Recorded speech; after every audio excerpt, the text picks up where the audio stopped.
বিজয়ের ব্যাপারে আসলে আপনারা জানেন সারা বাংলাদেশে এক প্রক্রিয়া নমিনেশন দেওয়া হয়েছে, বাগেরহাটে হয়েছে আর একটা ভিন্ন প্রক্রিয়া। কারণ বাগেরহাটে দুইজন লোককে নমিনেশন দেওয়া হয়েছে, তারা আমাদের দলের লোক না।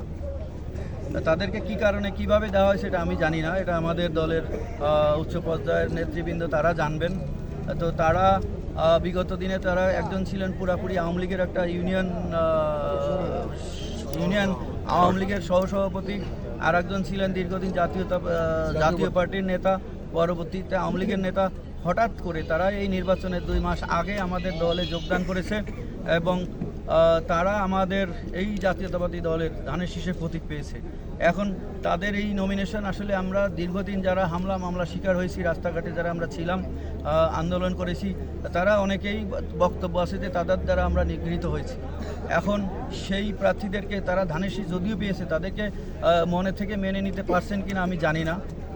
এটা হয়তো সেই আপনারা যেটা জানেন 1 আসনে এবং 4 আসনে এটি করা হয়েছে।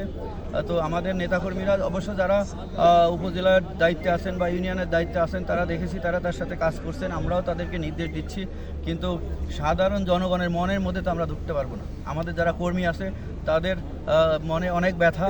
এখন তারা আসলে কি করবেন এটা এখনও সময়ের অপেক্ষা করতে হবে।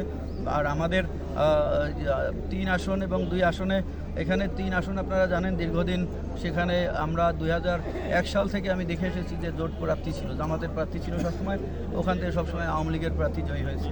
এবার যেহেতু আওয়ামী লীগ নাই, তো এখন এটা ডিপেন্ড করতেছে যে আওয়ামী লীগের ভোট কোথায় যাবে, হিন্দুদের ভোট কোথায় যাবে, সেটার উপরেই আসলে আমাদের জয় পরাজয় নিশ্চিত হবে। তো এইগুলো এখনই বলা মুশকিল। আর 2 আসন সবসময় আমাদের জাতীয়তাবাদী দল জিতেছে। এখানে আমি আশা করি 2-এর অবস্থান ভালো থাকবে। তো নির্বাচন তো আসলে ভোটের দিন পর্যন্ত আমাদের অপেক্ষা করতে হবে আসলে সঠিক রেজাল্ট কী হবে। ধন্যবাদ।